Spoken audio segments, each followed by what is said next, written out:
All right. Hey guys. This is Intelligent Psycho coming back with another live stream. And this has been one of my most anticipated TV series to come out right now. Daredevil Born Again Season 1, Episodes 1 and 2 recap. So, come to find out the grist of what we saw from the Netflix series from the last season of that Netflix show, Season 3.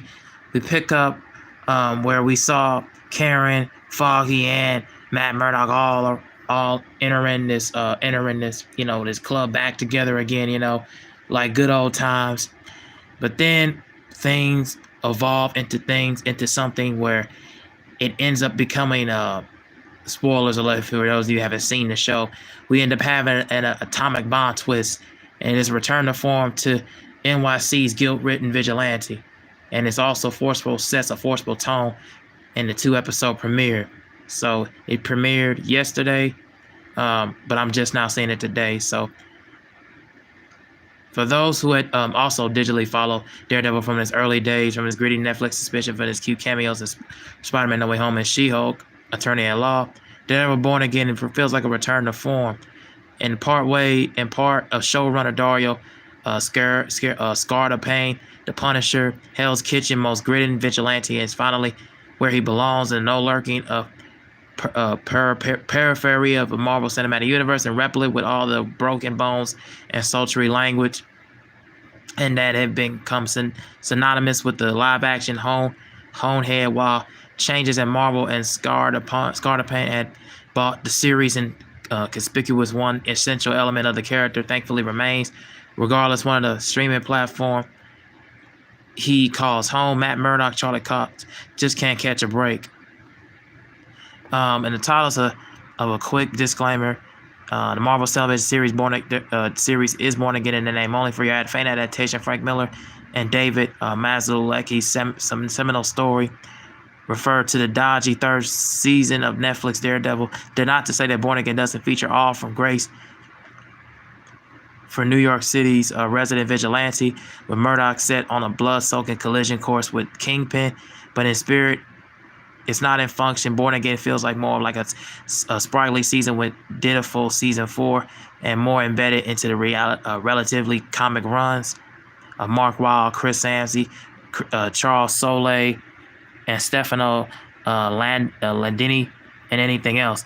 When Wilson Fisk ascends to New York's mayorship at the end of episode 1, and then he hosts more of a scorched energy of Miller and Mazzucchelli, excuse me for pronouncing that name wrong, Mazzucchelli's run of all nipped in the bud, for now at least. So yeah, we picked up kind of where we left off with that, as well as a shocking twist where it was an atomic bomb, which was led.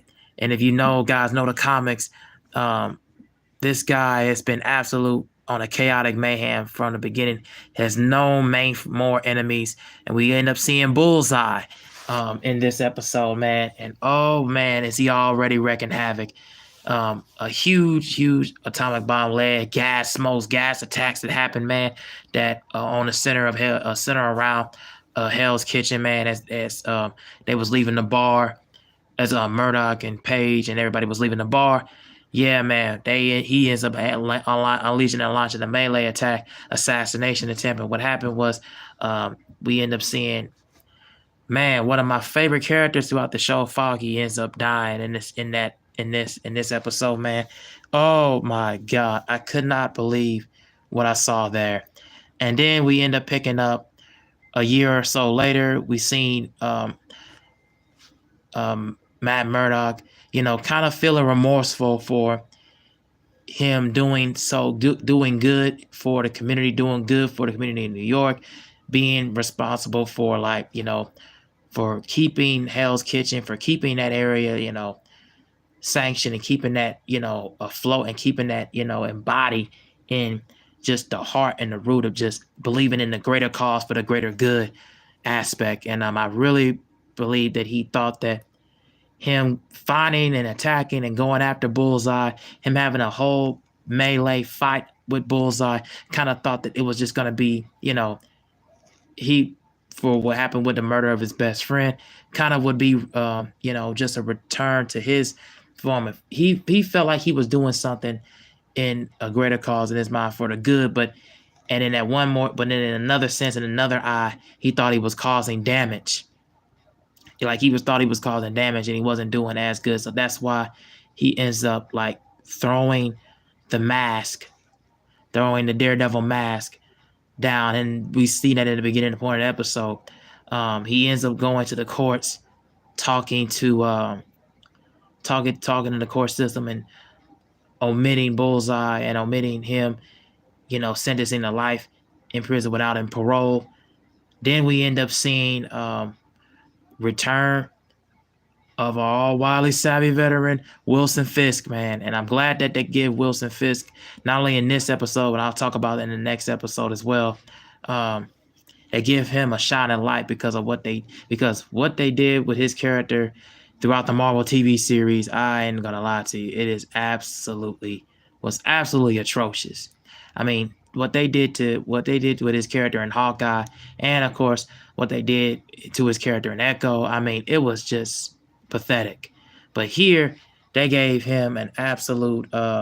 They gave him all the freedom time in the world, and they actually got back to the comic books, man, and got back to the comic book they did, which he ends up running as elected candidate for mayor, 112th elected candidate for mayor in episode 1. We saw the effects of it, his politicians surrounding him, and his campaign fund runners was helping him out, giving him speeches, coaching him and giving him speeches of what he's going to say and how he's going to run and everything. Once he goes to make his press conference, why he should run and everything, of course, Matt Murdock is not liking this at all. He is absolutely just not a happy camper with this whole news breaking story whatsoever. And he's kind of just wondering, like, well, what can I do? What can I do to go and, not necessarily, he's not going to put an end to this at this point. He's just trying to find and look for answers and look to what is he going to get out of it at the end of the day. So, and towards the end of the episode, we saw how Murdock's reaction when he finds his love interest and love mate Heather, played by Margarita, I forget her last name. Probably remind me when I get done with this live stream, with this commentary. So he ends up finding a love mate, which was caused by this girl Kirsten that works with him as an accountant, and he ends up finding a love interest in this episode as well, in episode 1. And man, I cannot tell you that's just that was something that Matt Murdock also wasn't happy about either. You can just tell from just his demeanor and he just did not believe and proceed to think that he could find that interest, especially feeling grief and remorse for what happened to his friend. He just kind of wanted to lay low and have a low profile. And you can just tell he wanted to have a low profile, just with demeanor, the charisma, just to look the way he was just looking at the news and following what's going on. And towards the end of the episode, he ends up walking as he finds out and hears that Wilson Fisk is running and got selected to be elected 112th mayor district in New York. And when we get into episode 2, we see that Wilson Fisk, once he's getting elected, because his wife, which he went back also in this, I think there's a warehouse or so, where Vanessa ends up running the business, and he wants to get back with her. And you can tell for not only getting back with her and then now being selected mayor, and he ended up seeing her in the background. Once he found out that his campaign was a success, he ends up being so overwhelmed. I mean, very overwhelmed. He's compassionate. He's soaking it all in and trying to process everything that's going on and what happened in his life now. Similar to what it was in the comic books, that, him being selected mayor, him trying to think that he wants to salvage and do right for all the wrongdoings that he's done in the past. And we end up seeing one of these kind of like anti-heroes start to question Wilson Fisk when they found out that one of these and then in the beginning part of this episode, in the beginning part of episode 2 as well, that one of the police officers was which didn't even turn out to be publicly announced as officers in the episode, but it caused and was beaten up, and these guys was caused and beaten up, which intended to be police officers by, of course, the guy who played Hector Aya, what the White Tiger. He ends up beating them up, and one of the police officers was murdered. He was murdered in this episode as well, and once Wilson Fisk and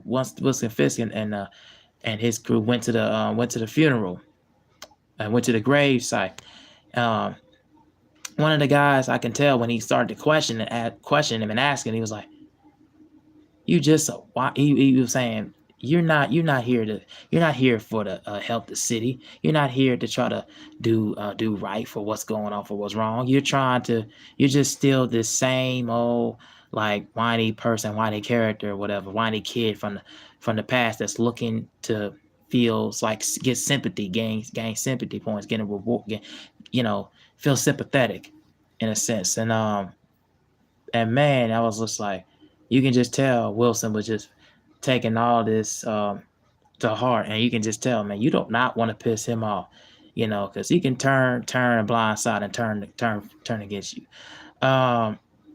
And then as we've seen throughout the episode, one of the guys that was accusing Hector of murder on the first degree, one of the officers that was, Matt Murdock ends up talking to him, tries to having to come with him so he can get more answers and help him resolve this case that they're working on, that him and his accountant, his company is working on.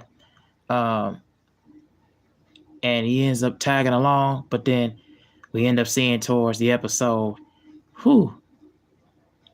you just know how dangerous Matt Murdock is, and he goes on a absolute rampage towards the tail end of episode 2. And yeah, my thoughts about about these 2 episodes. We're getting back to what I loved about Marvel, and we're getting back to what I loved about the Netflix Daredevil, as it continues to just pick up so much steam. I really love both of these episodes, man. Absolute fire. I cannot wait to see. It just keeps you on the edge of your seat, keeps you on your toes, wondering what's going to happen next with characters. What, the Punisher, Frank Castle, what's going to happen with with Bullseye, what's going to happen with Wilson Fisk and Kingpin, what's going to happen with Daredevil, Matt Murdock, what's going to happen. We wonder what's going to happen with the trial with Hector, the White Tiger, what's going to happen with him in this trial, and what's that's going to play out. And man, it continues to just get to boil up and boil with tension. And I cannot wait to see what's going to happen next in these latter half of these episodes, man. But if you guys want me to do more videos like this or live streams like this, and tell me and just lay it down in the comment section, let me know what you guys want me to talk about next. I'm gonna pretty much do this season 1 review of it when more episodes come out. I cannot wait for episode 3 to come out, because boy, it's gonna be something special. But yeah, man, this was a phenomenal season 1 premiere, 2 episodes of this. I cannot wait for more to come out. And so yeah, tell me what you guys think down in the comment section. I am out. I'll just wait for some people to come in and want to chat with me and everything. But if not, I'll just let it go.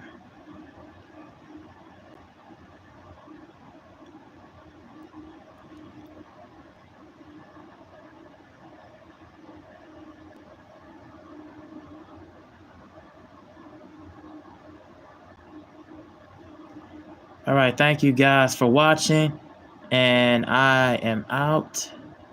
Peace, and Catch you in the next live.